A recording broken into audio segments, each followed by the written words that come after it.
नाथपुरी धाम की रथ यात्रा महामहोत्सव की जय. हरे कृष्णा. सगळ्या भक्तांचं हार्दिक स्वागत आहे आपल्या आजच्या साप्ताहिक कार्यक्रमामध्ये. हा जो आषाढचा महिना आहे, ह्या महिन्यामध्ये एवढे कार्यक्रम चालू होतात. चातुर्मास म्हणजे कार्यक्रमाची सुरुवात होती शयन एकादशीपासून. तर त्याच्यामध्ये जसं आपल्या महाराष्ट्रामध्ये आषाढ एकादशीचं वारीचा जो महिना असतो तो सगळ्या महाराष्ट्रामध्ये उत्सवाचं वातावरण असतं. तसंच जगन्नाथपुरीमध्ये जगन्नाथ रथयात्रा महोत्सव असतो. असं म्हटलं जातं की रथयात्रा हा जगातला एकमेव उत्सव आहे, त्याचे एक दिवस कोणी येत नाही आणि त्याच्या दुसऱ्या दिवशी रथयात्रा झाल्या कोणी राहत नाही. पण लाखो लोक आल्याशिवाय राहत नाहीत, एवढी गर्दी असते त्या रथयात्रेला. तर हे जगन्नाथपुरी 4 धामापैकी एक धाम आहे. जसं रामेश्वरम आहे, बद्रीनाथ केदारनाथ आहे, द्वारका मथुरा आहे, त्याच्यानंतर द्वारका आपलं जगन्नाथपुरी, हे 4 धाम आहेत. तर ह्या 4 धामांपैकी एक प्रमुख धाम आहे ते जगन्नाथपुरीचं धाम आहे.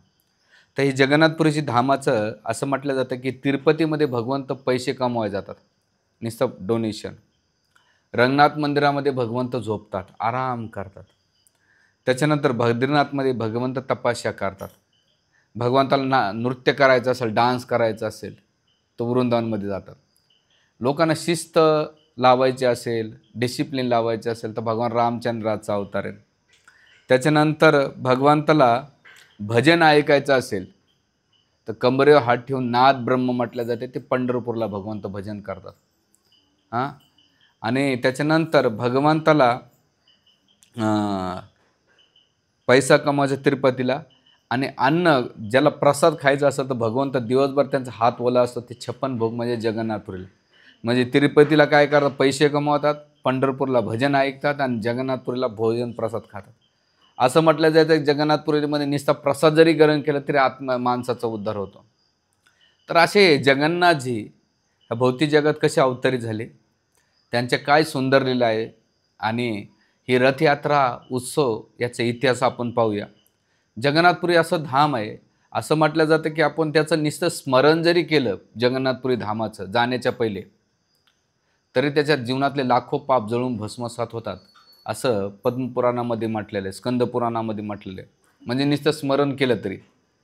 तर आपण जर त्यांच्याबद्दल श्रवण केलं, कीर्तन केलं तर निश्चित का नाही. आणि हे जगन्नाथजी यांना नेत्र उत्सव म्हणतात. नेत्र उत्सव का म्हटलं जात आहे, बाकीच्या विग्रहामध्ये भगवंताचे डोळे बारीक आहेत, छोटे छोटे आहेत, पण जगन्नाथपुरीचे जगन्नाथ जे आहे त्यांचे डोळे खूप मोठे आहेत. का बरं? ते म्हणजे कलियुगामध्ये जो कोणी थोडीशी जरी भक्ती करतो तो भगवंत डोळे असे करून बघतात. ह्या जगामध्ये आपण काही मनुष्याचा स्वभाव असतो ना, कोणाचे दोष पाहायचे असेल तर त्याचे डोळे मोठे पाहतात, आणि चांगले गुण पाहायचे असेल तर आपले डोळे बारीक होतात चायनासारखे. पण जगन्नाथजी तसं नाही. जगन्नाथजी काय करतात, भक्ताने प्रत्यक्ष अप्रत्यक्ष थोडीशी जरी सेवा केली, भक्ती केली तरी ते म्हणतात की अरे, जसं आई आपल्या बाळाचं कौतुक पाहते आणि ते पुत्र स्नेहानं आपल्या बाळाच्या एकटक्क लीला पाहत असते, तसंच जगन्नाथजी आपल्या भक्तांना एका बालकाप्रमाणे समजतात आणि त्यांची ते एकदम पाहतात. म्हणून शास्त्र सांगतंय की मृत्यूच्या वेळेस तुम्ही जीवनभर जी रील केलेली आहे, तुमच्या जीवनात जी कार्य केले आहे, त्याच्या पिक्चरचा रोल आहे ना, शेवटच्या मृत्यूच्या वेळेस फिरत राहतो. आणि ज्या गोष्टीच्या प्रती तुम्ही आसक्त असाल, जी गोष्ट तुम्ही वारंवार तुमच्या जीवनात केली, ती गोष्ट आसक्त होऊन पुढचा देह तुम्हाला निश्चित केला जातो. म्हणून आपला देह दुसरं कोणी ठरवत नाही. जसं तुम्ही दुकानात गेलात कपड्याच्या, तर दुकानदार तुम्हाला कपडे देत नाही, तुम्ही जे कपडे मागितले ते देतात. तसेच आपले कर्म आणि इच्छानुसार पुढचा देह भेटतो आपल्याला. तर अशा प्रकारे ह्या रीलच्या वेळेस जर कोणी एकदा जगन्नाथजी दर्शन घेतो, जगन्नाथजीच्या कथा ऐकतो किंवा जगन्नाथजीचा रथ ओढतो, तर त्यावेळेस जगन्नाथजी स्वतः त्याच्या मूर्तीच्या वेळेस येतात आणि म्हणतात, तू थोडीशी भक्ती केलीस, सेवा केलीस, आता मी तुला भगवत धामात घेऊन जातो. म्हणजे जीवात्मा विसरून जाईल, भक्ती त्याने केले नाही केले तरी थोडंफार, पण जगन्नाथजी विसरत नाही. याचं महात्म्य सुंदर दिलेलं आहे. तर असे जगन्नाथजी कसे प्रगट झाले याची कथा भागवतामध्ये पण येते आणि पद्मपुराणामध्ये येते. तर एकदा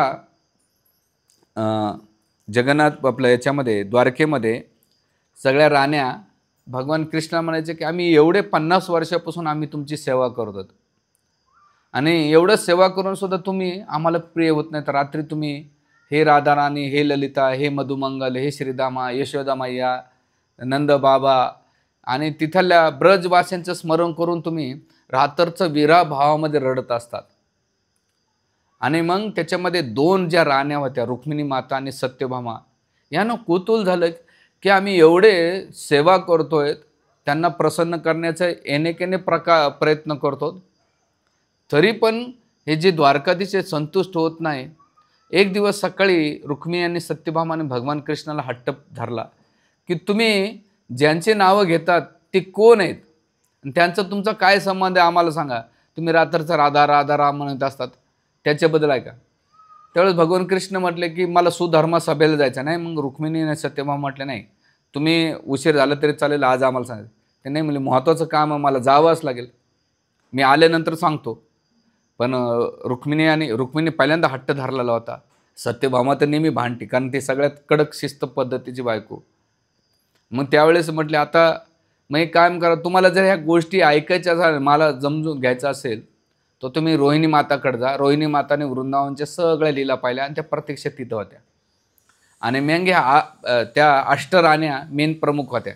बाकी 16,108 राण्या, 100 होत्या राण्या त्या होत्या, पण ज्या लीड करणाऱ्या होत्या त्या 8 राण्या होत्या प्रमुख भगवंताच्या.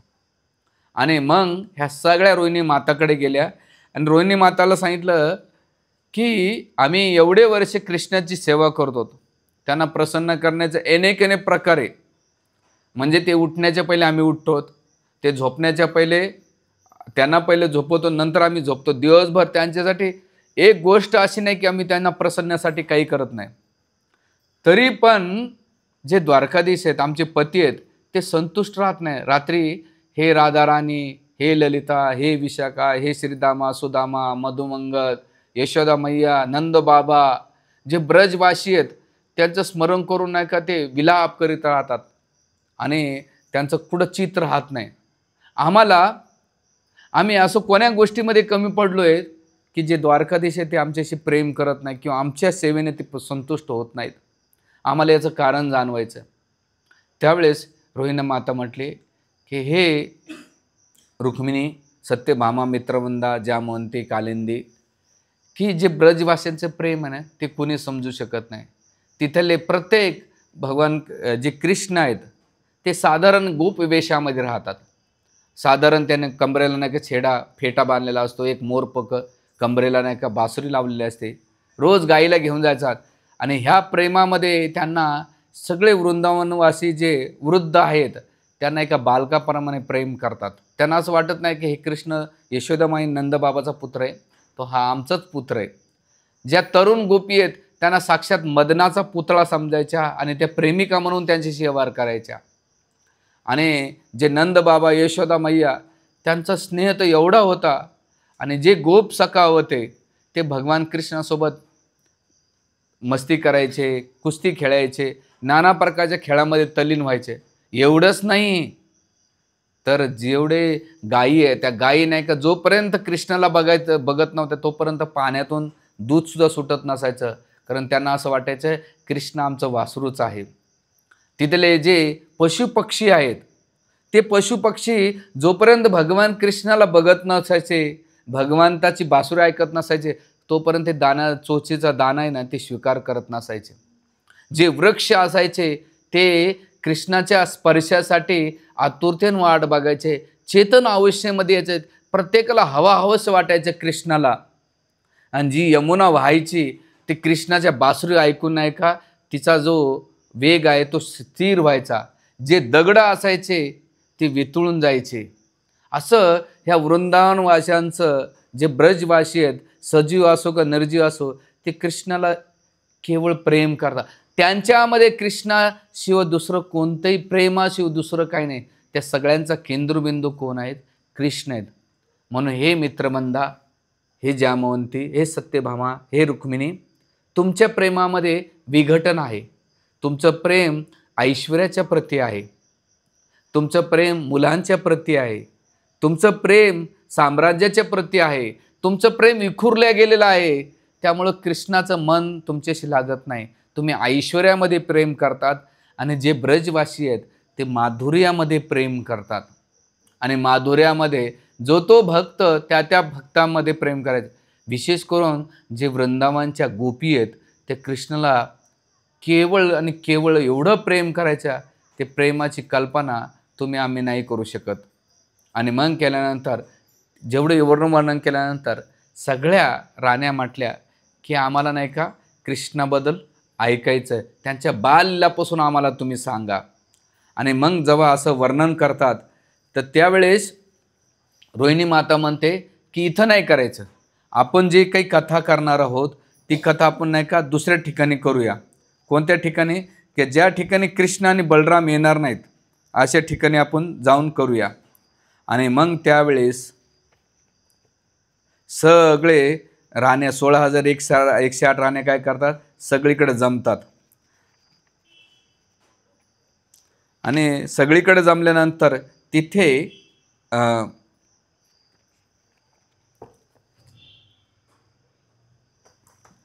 सगळीकडे एका ठिकाणी मोठा रुक्मिणीच्या महालाच्या समोर एक मोठा सभामंडप असतो, त्या ठिकाणी जमतात. पण रोहिणी माता म्हटली मी तुम्हाला सगळ्या लीला सांगेल, पण एक अट आहे. काय अट आहे? की ह्या लीलेमध्ये कृष्ण आणि बलराम नाही आले पाहिजे, ते सुधर्मा गेले. त्यांना जर कळालं कृष्ण बलराम आले तर आपल्या कथेमध्ये व्यत्यय येईल. त्यामुळे कोण आहे कृष्ण बलराम रोखण्याची ताकद? आता सगळ्या राण्या होत्या, पतिलताना जे आपलं भाया होते बलरामजी यांना तर होतं. मग एकच व्यक्ती आहे याच्यामध्ये जी बलराम आणि कृष्ण आणि बलरामाला रोखू शकते, ती म्हणजे सुभद्रामाई. त्यावेळेस सगळ्यात अधिकार व्यक्ती म्हणलं तर रुक्मिणी होती. म्हणजे सुभद्रे इकडे काय वहिनी की बघ आता आम्ही कथा ऐकणार आहेत आणि तू दरवाजा बसायचा, दरवाज्यात बसल्यानंतर कृष्ण आणि बलरामाला आतमध्ये येऊ द्यायचं नाही. म्हणजे मला त्याच्या बदल्यात काय भेटेल? म्हणे तू मागेल ते देऊ, आम्ही तुला सुंदर सुंदर सोन्याच्या माळा देऊ, हार देऊ, हे देऊ. सत्यभामा म्हटले तू काय चिंता करते, मी आणखीन देईन, पण ह्या दोघांना येऊ द्यायचं नाही. आणि मग लहानी बहीण दरवाज्यावर बसली आणि सगळ्या मेन स्टेजमध्ये व्यासासनावर रोहिणी माता बसली आणि भगवान कृष्णाच्या लीलाचं बखान करू लागली. आणि त्या सुंदर लीलामध्ये भगवान कृष्णाच्या बाललीलापासून सुरुवात केलेली. आणि लीला करीत असताना त्यावेळेस यशोदामाई म्हणते ज्या द्वारकेची लीला आणि वृंदावनच्या लीलामध्ये खूप जमीन आसमानचा फरक आहे. पहिला म्हणतात की इथे द्वारकेमध्ये भगवान कृष्णाचं जे स्तवन केलं जाते ते ब्राह्मणांच्या द्वारे केलं जाते. ब्राह्मण नाही का स्तवन करतात, पण जे वृंदावन आहे त्या वृंदावनमध्ये कृष्णाचं बखान नाही का गोपी नाही का काय करतात, कृष्णाची भर्सना करतात. म्हणजे इकडं ब्राह्मणांच्या स्तुतीनं भगवंत एवढं प्रसन्न होत नाही, तेवढ्या गोपी नाही का भगवान कृष्णाला भर्सना करतात, शिव्या देतात आणि म्हणतात की वेनाने अरतुर भाषामध्ये कृष्णाला बोलतात. तर ब्राह्मणांचं स्तवन एवढं आवडत नाही तेवढं गोपींची भर्सना भगवान कृष्णाला आवडते. म्हणजे इथं सगळे मान सन्मान देतात, पण जे वृंदावनचे गोपी आहेत त्या लहानपणी असताना कृष्णाला नृत्य करायला लावायच्या, त्यांना आणि चोरी केल्या तर त्याला रागवायच्या. पण त्यांच्या वेदाच्या स्तुतीपेक्षा गोपींचं जी फटकार आहे, रागवण आहे, ते कृष्णाला 1000 पटीनं आवडायचं. ही तुलना करतात. ते म्हणतात की द्वारकेचं विशाल राजभवन असायचं, पण इथं वृंदावनमध्ये भगवान कृष्णाच्या वृंदावनच्या कुंजगली येतात. कुंजगली म्हणजे वृंदावनचे जे वन आहे त्या वनामध्ये भगवान कृष्ण गोप सखासोबत विशेष करून ज्या गोपी आहेत त्यांच्यासोबत ते प्रेम करायचे, म्हणून हा फरक आहे.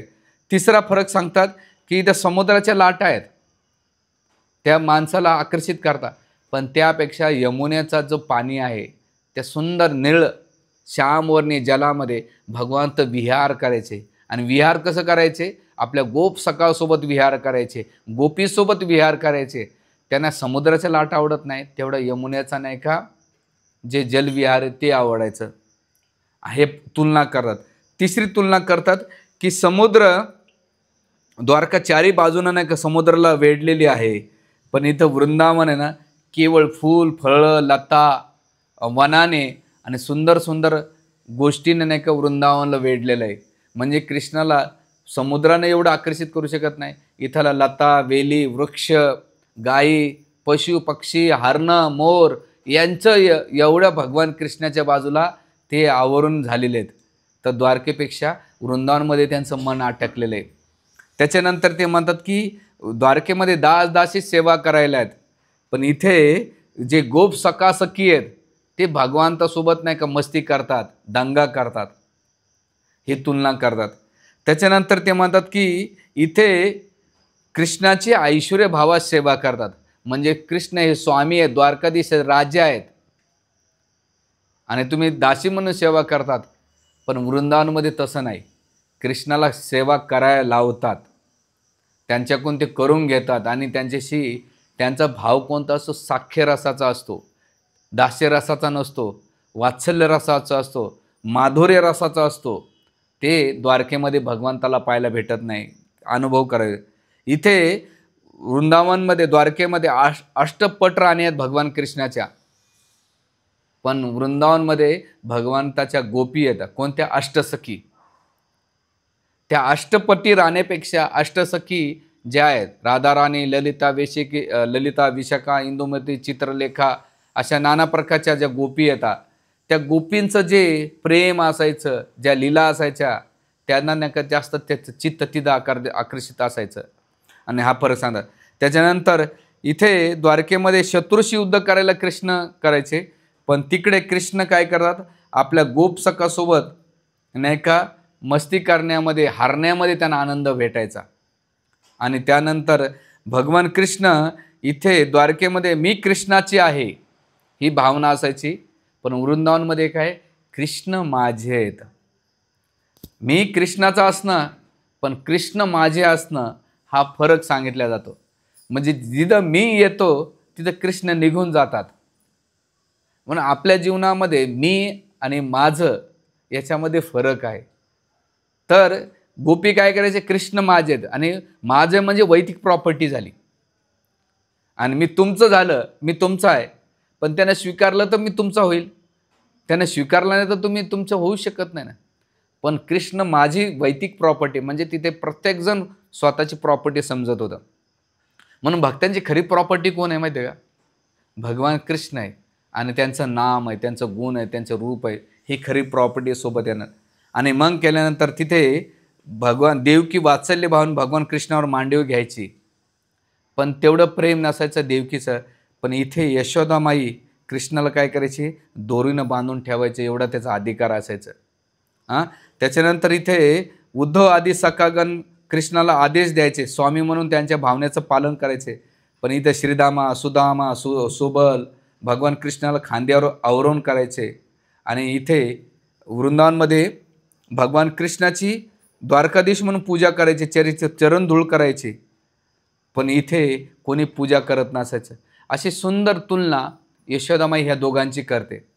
आणि ही तुलना करीत असताना भगवान कृष्ण म्हणायचे की हे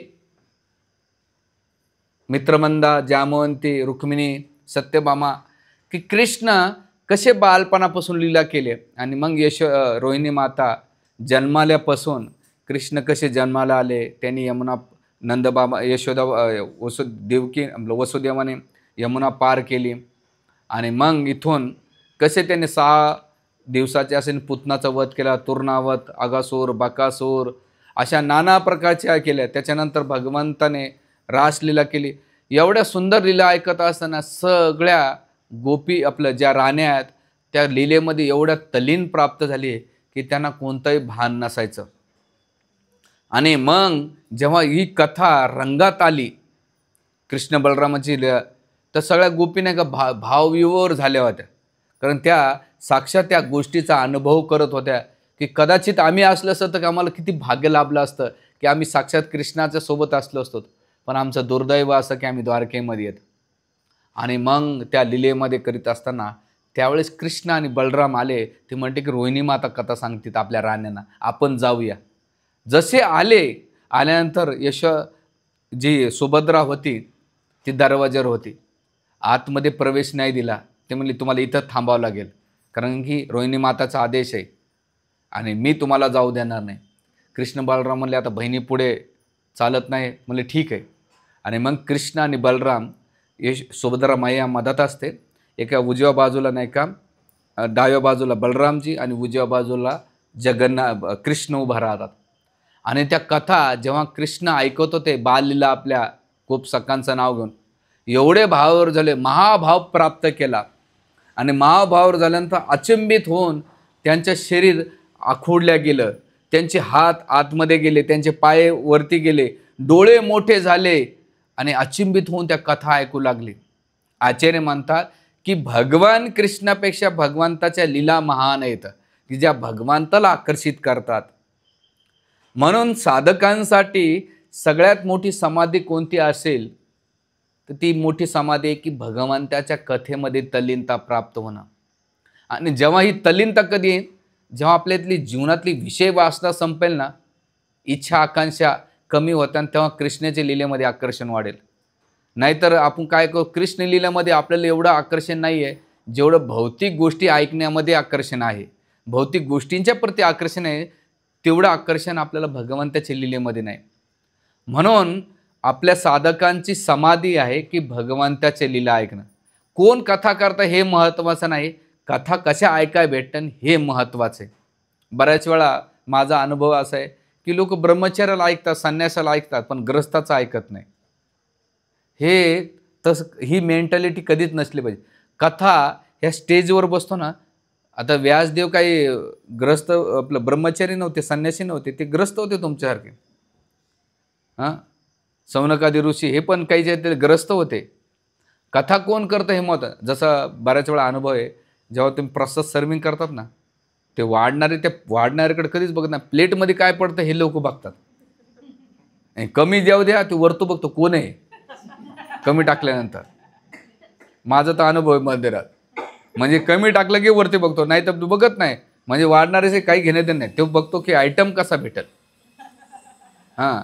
तर त्याच प्रकारे आपण कोण देतं हे नका बघू, काय भेटतंय माझ्या प्लेटमध्ये हे बघा. आपण कधी आजारी पडलात तर डॉक्टरकडे गेले, हॉस्पिटलमध्ये, डॉक्टर साहेब ते वार्ड बॉयला विचार, माझा आवडता डॉक्टर असेल तर मी ट्रीटमेंट करेल. मरशील ना भाऊ, पहिले जो वार्ड बॉय का असेल ना पण करून घे.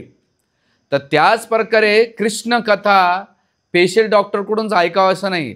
जो डॉक्टर त्या टायमाला भेटला त्याच्याकडून ट्रीटमेंट करून घ्या.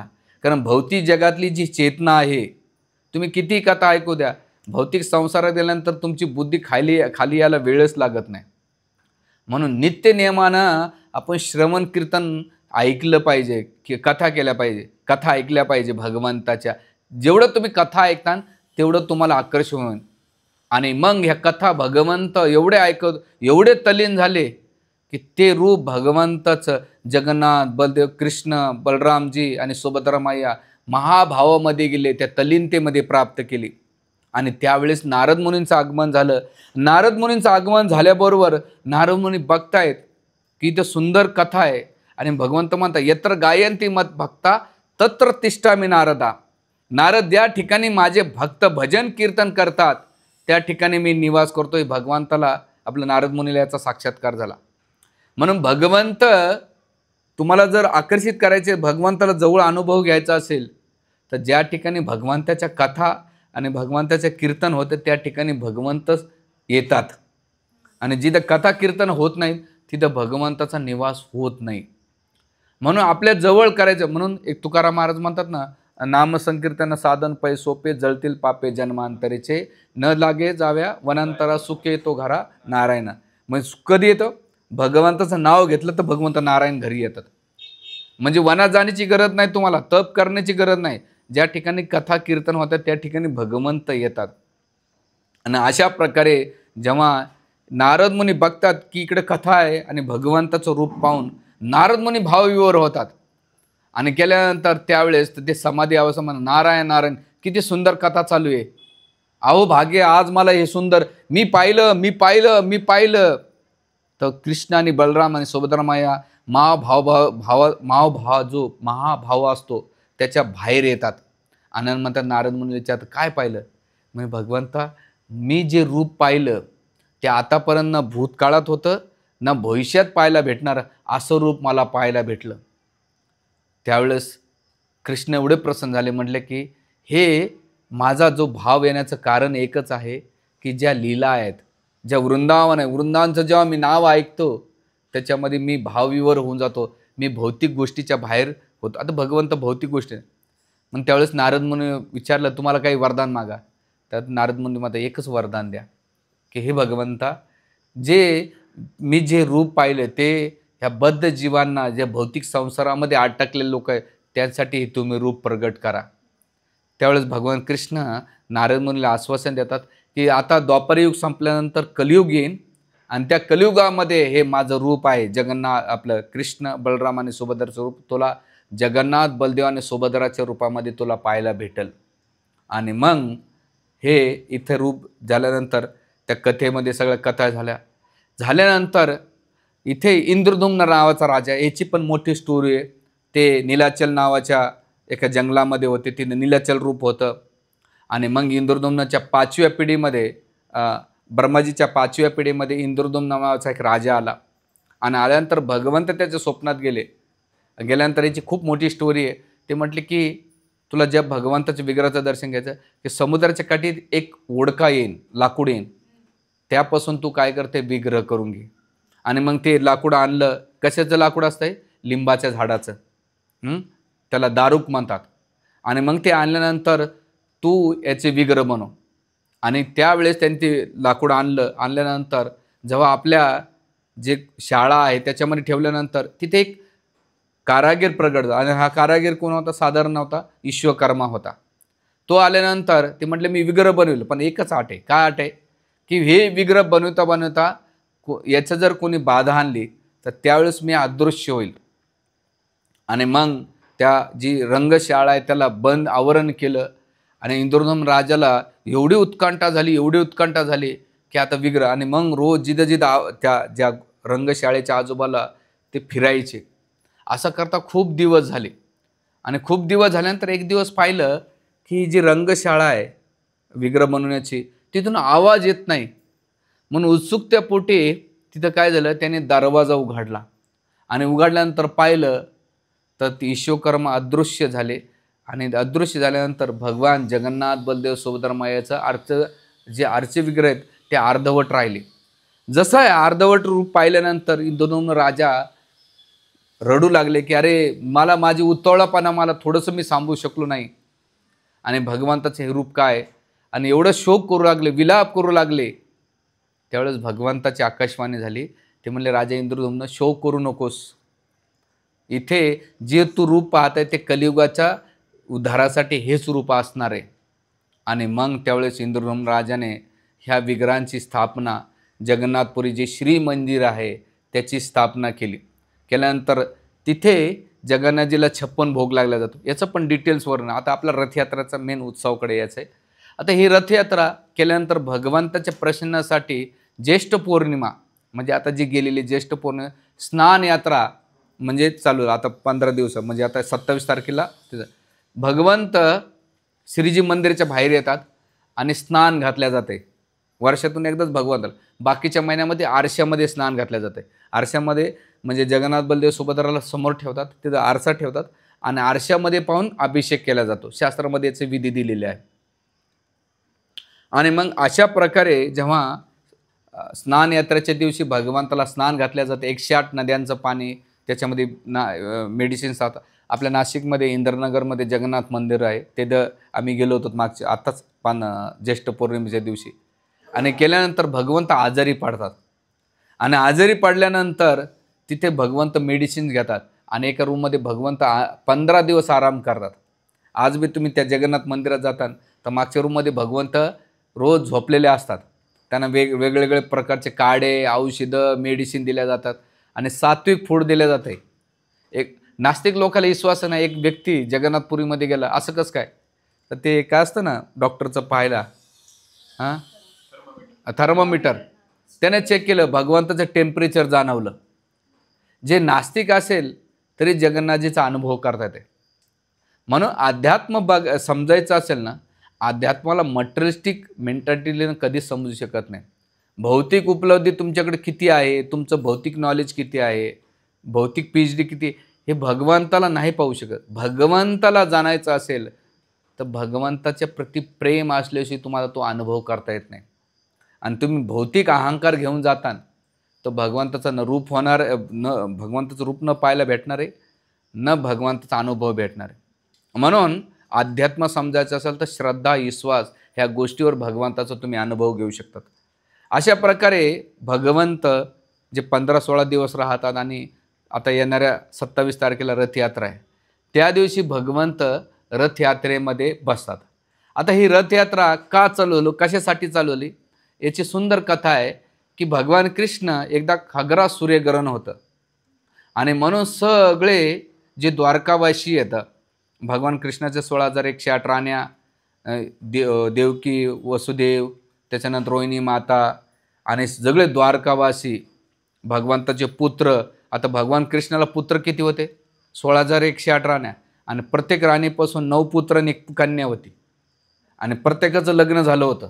त्याच्यापासून 2-2 त्यांची पॉप्युलेशन किती असेल? अगणित. म्हणजे भगवंताचं भग हे पाहिलं, भग म्हणजे ऐश्वर्य पाहिलं. अहो आपल्याला एक बायको, एक नवरा, एक 2 BHK घ्यायचं तर 10 वेळा विचार करावं लागतात. लोक म्हणतात भगवान कृष्ण 16,108 राण्या केल्या. भाऊ 1 BHKच घेऊन दाखवा आजकाल. हां, एकीला साडी घ्यायचे तरी नाकात पाणी जीव येतो. भगवान कृष्णाची कुठं बराबरी करतो? तर हे भगवंत ते ऐश्वर्य निर्माण करतात. मला एकानं आमच्या वरिष्ठाला विचारलं, भगवंताच्या जे हे असतील महल असतील तर टॉयलेट बाथरूम कोणतं असेल? आता लीला काय चालू आहे आणि तुला काय ते मला माहीत नाही, विचारून बघ, सांगतो तुला काय. हां, कशाचं आहे म्हणजे मेन जो गर्भ आहे ते सोडला नको तेच विचारतात लोक, काही विचारतात. पोरं तर आजकाल पोरं मंदिरात आलं, मी तर पाहिलं ना घाबरतो भाऊ, यांच्यापासून लांबच. कुठं डोकं कुठं खराब करायचं आहे ना. आज आमच्या शिक्षाष्टपूर्व केकवाकमध्ये विचारलं, अहो तुम्ही ती गणपतीची कथा ऐकली काय? म्हण हो काय? ते महादेवानं गणपतीचं मस्तक कुठं ठेवलं? मग शिक्षाष्टपूर्वला फ्रीजमध्ये ठेवलंय. हां, तुला पाहायचं असेल तर चल. हां हां हां हो, ते नंतर कुठे ठेवलं, काय केलं त्याचं? ते मला फ्रीजमध्ये ठेवलंय, चलतो का पाहायला? हां हां, म्हणजे मुद्दा काय, म्हणजे आपण तार्किक लावतो त्याच्यामुळं आपल्याला ते अध्यात्माचा जो इंटरेस्ट आहे तो निघून जातो. असो त्याचं. मग जेव्हा जगन्नाथजी, आता ही लीला कशी झालेली आहे तर सगळे द्वारकावासी कुठे गेले? कुरुक्षेत्रावर गेले. आणि कुरुक्षेत्रावर गेल्यानंतर खगराच्या तिथं एक जो सरोवर आहे, बिंदू सरोवर, तिथं स्नान करण्यासाठी ते उतरले. त्यावेळेस त्यांनी जे कुरुक्षेत्रापासून वृंदावन खूप जवळ आहे, पण मुदाम जाणून बुजून कृष्णाने जे वृंदावनवासी आहेत, ब्रजवासी आहेत, त्यांना आमंत्रण नाही दिले. पण इकडे नंदबाबा, यशोदा मैया, श्रीदामा, सुदामा, राधाराणी, ललिता, विशाखा, भगवान कृष्णाच्या सगळ्यांना कळलं की द्वारकाधीश कृष्ण ना आज आम्ही खूप दिवसांनी त्यांना पाहायला भेटणार आहेत.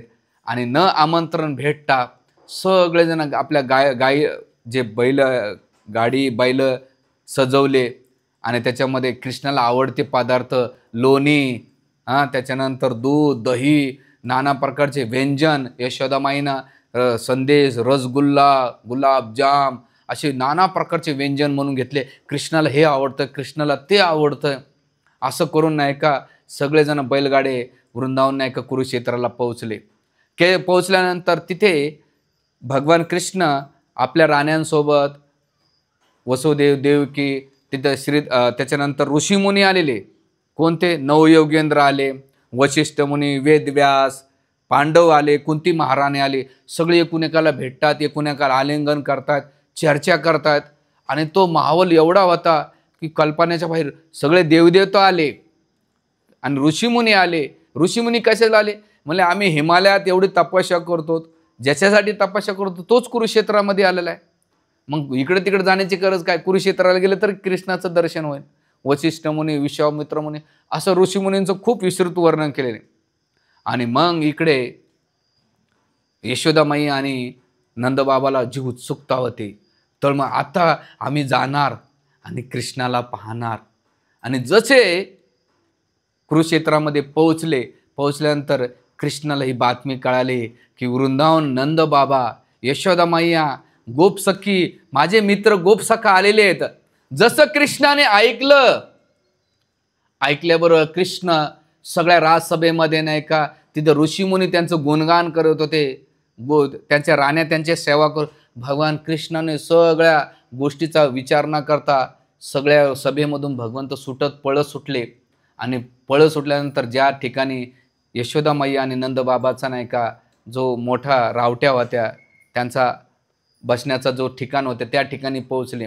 आणि जसं पाहिल्यानंतर कृष्ण जसं पाहिलं तर यशोदा माई त्यांच्या डोळ्यातून अश्रू आल्यानंतर कृष्णा, यशोदा, कृष्ण, नंदबाबामध्ये कृष्णा, बलराम, दाऊ असं भावनेमध्ये एकदम आलिंगन करतात. जसं यशोदा मैया कृष्णाला पाहते, त्यांच्या डोळ्यातून अश्रूच्या धारा कृष्णाला अभिषेक स्नान घालतात.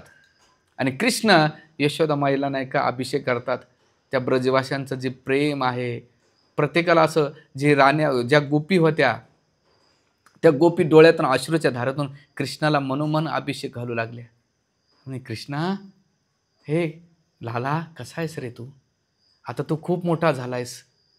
आणि ह्या भावनेमध्ये नंद बाबा कृष्ण डोळ्याच्या अश्रूच्या धारा थांबत नव्हत्या. त्यांना असं वाटतं की आम्ही कितीतरी युगाने युगे कृष्णाला पाहिलं नाही आणि डोळ्याच्या पात्रातून कृष्णाला किती भरून घ्यावं. आणि कृष्ण त्यांनी कोणती मी राजा आहे का कोणती भावना न ठेवता त्या भावनेतून कृष्णाला नाही का जे ब्रजवासी आहेत त्यांना आलिंगन देऊ लागले. प्रत्येकाची विचारपूस करू लागले आणि प्रत्येकजण नाही का करू लागले. त्यावेळेस सगळ्या ज्या गोपी होत्या त्या गोपी त्यांना असं वाटत होतं आम्हाला कृष्णाचं कधी संग भेटन, आम्ही कृष्णाला कधी भेटू, कधी बोलू. पण समाज रीत पाहून कृष्णाला कडबून त्यावेळेस बलराम जे आले, दाऊभाई आले. आणि दाऊभाईला जसं पाहिलं नंदबाबाने यशोदामाईच्या पाया पडले, दर्शन घेतलं. आणि दर्शन घेतल्याबरोबर हरे कृष्णा कृष्णा कृष्णा हरे हरे, हरे राम राम हरे हरे जसं पाहिलं नंदबाबानं. आणि नंदबाबाला पाहिल्यानंतर तिथे दंडवत केला. आणि मग दाऊभाईच्या अश्रू डोळ्यातून अश्रू त्याच्यानंतर यशोदामाई नंदबाबाने त्यांच्या अशा डोळ्याच्या धारा लागल्या, सगळे ओले चिंब झाल्यानंतर त्यावेळेस सगळे जे द्वारकावासी आणि ब्रजवासी एकमेकाला भेटतात, आलिंगन देत आहेत. आणि बलरामजी सगळ्या ब्रजवाशांना नाही का आपल्या मेन जो ठिकाण राहण्याचा त्या ठिकाणी घेऊन गेले. आणि घेऊन गेल्यानंतर तिथे कृष्ण काय करतात, हळूच सगळ्या गोपसखींना भेटतात. आणि भेटल्यानंतर भगवान कृष्ण प्रत्येक गोपींशी आलिंगन करतायत, त्यांची विचारपूस करतायत. त्यावेळेस गोपी म्हणतात, कृष्णा, तुझं जे वृंदावनचं रूप आहे ते आम्हाला आवडतं. आज तू ऐश्वर्य भावात आहे, तुझा किरीट मुकुट आहे, तू सगळ्या सोन्याचे अलंकार धारण केलेले आहेस. तुझा तो वेश आम्हाला आवडत नाही. तो जो वेश वृंदावनचा होता तो वेश आम्हाला खूप आवडतोय. आज तू मोठा राजा झाला, तुझ्या एवढ्या राण्या झालेल्या आहेत, तुला दास दासी ऐश्वर्य, आमच्यासारख्या साधारण गावच्या स्त्रियांना तू कसं काय, आम्ही कोण आहे तुझी सेवा करणारे. आम्ही तुझ्या एवढं प्रेम नाही, आम्ही चुकलोत कुठेतरी, आम्ही अतिरेक प्रेम केलं, पण आमच्या प्रेमाची तू कधी किंमत नाही केली कृष्णा. आणि त्या उलाहना देत असताना तुला आता काय, आता ऐश्वर्याच्या पत्न्या भेटल्या, आमची कुठं तुला आठवण येत असेल. आणि जसं जसं ह्या गोपी नाही का कृष्णाची तक्रार करू लागल्या, कृष्ण शांत चित्तेने ऐकत होत्या, एक सुद्धा शब्द काढत नव्हते. कारण की आता कोणाच्या भावना जोपर्यंत त्या मोकळ्या होत नाहीत तोपर्यंत त्याला उपदेश करू नये असं भगवंत म्हणतायत. आणि गोपीने एवढे आपल्या मनातली जी काही भावना होती ती कृष्णासमोर व्यक्त केली. त्यावेळेस कृष्ण म्हणतात की मी तुमचं ऋण नाही का, भौतिक जगाच्या कोणत्या गोष्टीनं नाही का त्या ऋणातून मी मुक्त होऊ शकत नाही. तुम्ही एवढं माझ्यावर प्रेम केलेलं आहे आणि प्रेमाची पराकाष्ठा कोणी असेल तर द्वारकेचं कोणी नाही तुमच्या इतकं प्रेम करीत जेवढं तुमचं प्रेम आहे. मी तुमच्या प्रेमानं नाही का कसंही सोडू शकत नाही. भले मी तुम्हाला भेटत नसेल पण माझं चित्त, माझं मन, मी अजून बी वृंदावनमध्ये राहतो. म्हणून हे गोपींनो, कधी असं भावनेंना का विचार करू. आणि ह्या भावनेमध्ये गोपींना नाही का भगवंत देतात. आणि त्यावेळेस म्हणतात, आता कृष्णा खूप झालंस, आता तू काय कर, द्वारका सोड आणि चल आमच्या वृंदावनला, आपण पुन्हा तसंच आपण सोबत राहूया, तेच वेश धारण करूया, त्याच वनामध्ये फिरूया, त्याच गायींना आपण नाही का हे करूया, ते गोप सखांना आपण नाही का खेळूया, असं सगळ्या ज्या गोपी आहेत भगवान कृष्णाला सांगू लागल्या. पण त्यावेळेस कृष्ण एक जिम्मेदार आणि त्यांच्याकडे जो जिम्मेदार व्यक्ती होते, ते म्हटले की मी लवकरच येईन. त्यावेळेस सगळ्या गोपी म्हणतात, कृष्णा जेव्हा तू पहिल्यांदा गेलास ना वृंदावनमधून, त्यावेळेस तू तेच शब्द म्हटला की मी लवकर येईन. पण आज 50-60 वर्षापेक्षा जास्त झालंय आणि आम्ही तुझं रूप पाहताना ब्रह्माजीला दोष देतोय की ब्रह्माजीनं पापण्या का बनवलंय की एक पापणी सुद्धा लुपल्यानंतर तुझं दर्शन बंद होतंय. अरे ब्रह्माजी तूच आहे विधाताला, हे परमेष्ठी तुझ्यावर धिक्कार आहे, तू ह्या पापण्या का बनवल्या आहे की ज्या आम्हाला तुझं रूप पाहण्यापासून अडवतायत. आणि मग भगवंत एक चित्त सगळ्या गोपींना पाहतात, गोपी कृष्णांना पाहतायत आणि त्यांच्यामध्ये ज्या वृंदावनच्या लीला केल्या होत्या भगवंताने गोपींसोबत, त्या लीलाचं नाही का बखान करू लागले. आणि ते बखान एवढं की त्यांना नाही का किती वेळ झाला हे कोणालाच कळालं नाही. आणि केल्यानंतर त्यावेळेस राधाराणी म्हणते, कृष्णा आता खूप झालं रे, चल आता आपण वृंदावनला जाऊया. आणि मग भगवान कृष्णाला त्यांच्या हाताला धरून त्यांचं जी शालू त्याला धरून नेण्याचा प्रयत्न करतायत. आणि त्या दिवसापासून जी रथयात्रा आहे, आचार्य म्हणतात की जे द्वारका मंदिर आहे, जे श्रीजी जगन्नाथपुरीचे जे मेन मंदिर आहे ते द्वारका आहे आणि जे गुंडीच्या मंदिर आहे, मावशीचं मंदिर आहे, ते वृंदावन आहे. आणि मग जे स्नान यात्रा झाल्यानंतर आता 27 तारखेला राधाराणी काय करते, कृष्णाला वडून नेते कुठं, वृंदावनला. आणि त्या दिवसापासून ही रथयात्रा उत्सव चालू झालेला आहे. पहिली यात्रा उत्सव कधी चालू झालेला आहे तर भागवतामध्ये आपलं याच्या नरसिंहपुराणामध्ये झालेलं आहे की प्रल्हाद महाराजाने विष्णू भगवंताची रथयात्रा केली होती.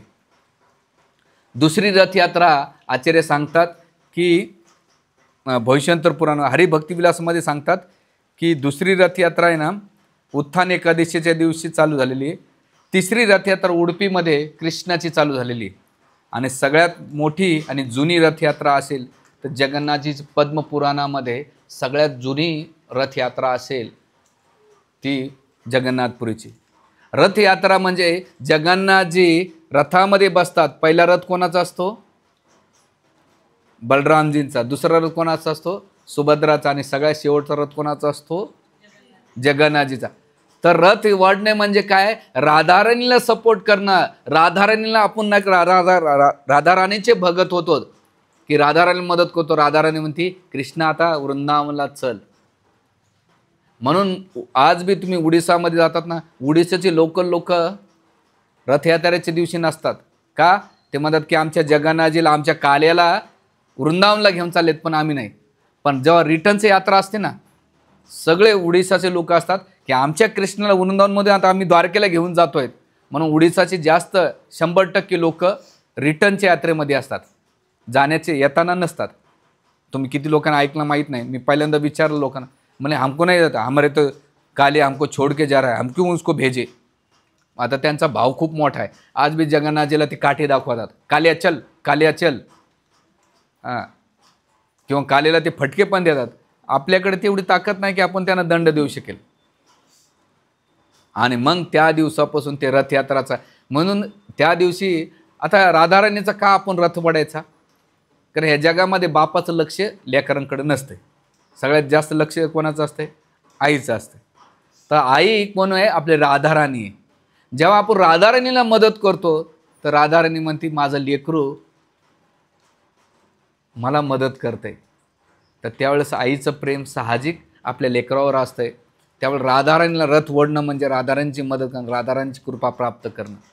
असं म्हटलं जातं शास्त्रामध्ये, एकदा कोणी जगन्नाथपुरीला जातो, भले जगन्नाथजी तुम्हाला दिसले असेल नसेल माहीत नाही, पण जगन्नाथजीने तुम्हाला एकदा पाहिलं तर त्यांच्या डायरीमध्ये तुम्ही नोट झालेले आहेत.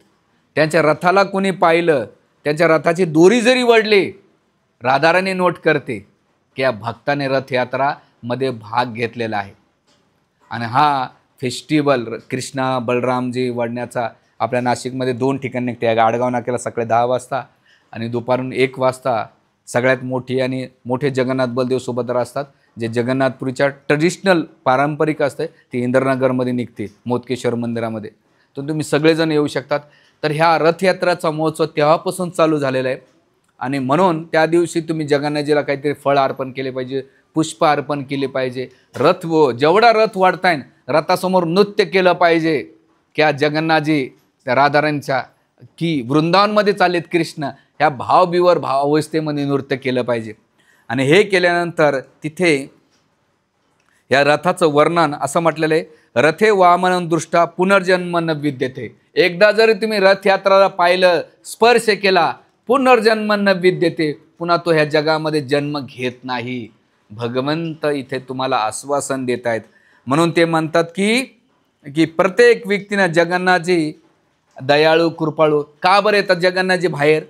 ते म्हणतात की जे अभक्त आहेत, ज्यांना आतमध्ये जाऊन दर्शन घ्यायला अलाव नाही आहे, जे पतित आहेत, अशा लोकांना त्यांचा उद्धार करण्यासाठी भगवंत स्वतः बाहेर येतात आणि आपल्या भक्तांना दर्शन देतात. जरी एखाद्याला दर्शन घेण्याची इच्छा नसेल, पण जगन्नाथजी स्वतः बघतायत की माझ्या रथयात्रेच्या बाजूला कोण कोण लोक आहेत. त्या सगळ्यावर भगवान जगन्नाथजी काय करतात?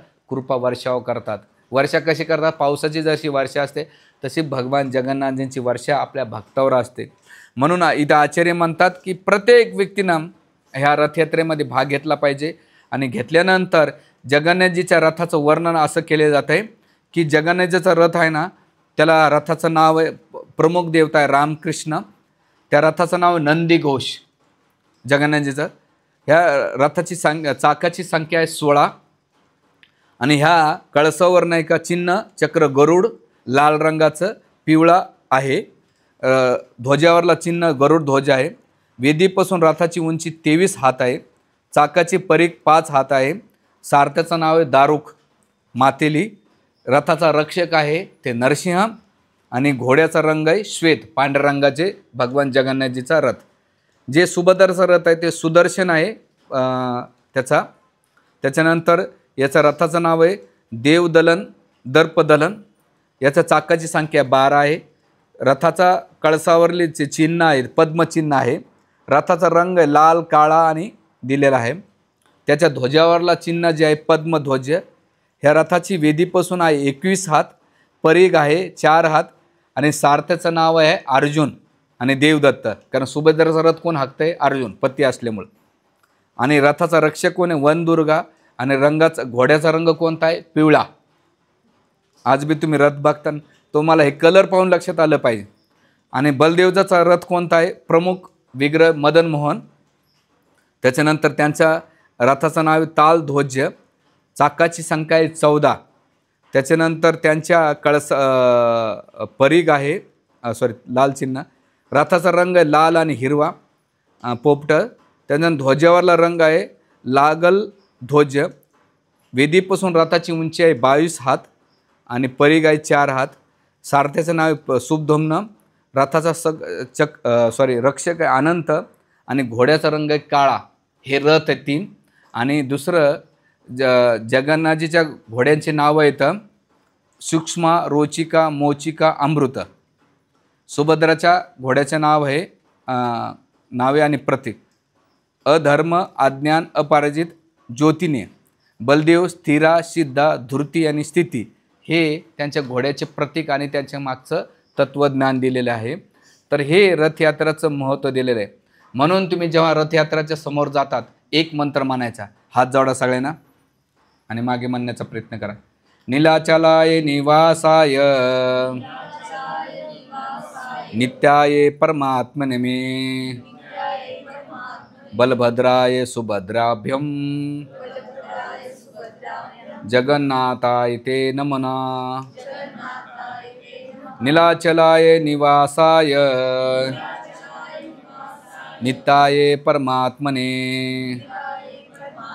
बलभद्र सुभद्राभ्यम जगन्नाथ ते नमः. नीलाचल निवासाय नित्याय परमात्मने बलभद्र सुभद्राभ्यां जगन्नाथाय ते नमः। नमस्ते तु हलग्रामा नमस्ते मुसल आयुध नमस्ते रेवती कांत नमस्ते भक्तवत्सला सुदर्शन महाज्वाला कोटि समप्रभा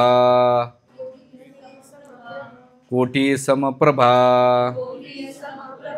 अज्ञानतिमिरान्धस्य वैकुंठव्य प्रदर्शक। हे मंत्र तिथे तुम्ही म्हणायचे आणि हे म्हटल्यानंतर रथाच्या समोर तुम्ही जेव्हा दर्शन घेतात तर हे रथाचं महिमा केलेलं वर्णन। आता इथे जो इतिहास आहे याचं वर्णन आपण केलेलं आहे। आता जगन्नाथपुरीला तुम्ही जेव्हा जाता किंवा इथे गेल्यानंतर महत्त्वाचं की हे जे धाम आहे याला शंखचक्र म्हटलं जाते। जे पुरी धाम आहे त्याला शंखक्षेत्र, भुवनेश्वर चक्र धाम, कोणार्क आहे पद्मक्षेत्र आणि जाजपूर गदा क्षेत्र म्हटलं जाते। असं म्हटलं जाते पुरी धाम याला 7 नावानं ओळखलं जाते। पुरी धाम, नीलाचल क्षेत्र, नरसिंह क्षेत्र, वैष्णव क्षेत्र, शंखक्षेत्र, भौम वैकुंठ, पुरुषोत्तम क्षेत्र ह्या नावानं ओळखलं जाते। आणि ह्या ठिकाणी असं म्हटलं जातं की एकदा जरी कोणी जगन्नाथजीचा प्रसाद खातो, एकदा जरी प्रसाद खातो जगन्नाथजीचा बघा तुम्ही जगन्नाथपुरींच्या पिंक कलरमध्ये एक हे असतं ड्राय, द्वादशीला जर ते दाना स्वीकारला ना तर द्वादशी पूर्ण सफल होते आणि एकादशीचं फळ पण भेटले। किती लोक तुमच्यापैकी जगन्नाथपुरीला गेले? बस तुम्ही दोघं तिघं? काय राव, निघा घराच्या बाहेर। मी आता जाऊन आलो 2 वेळा।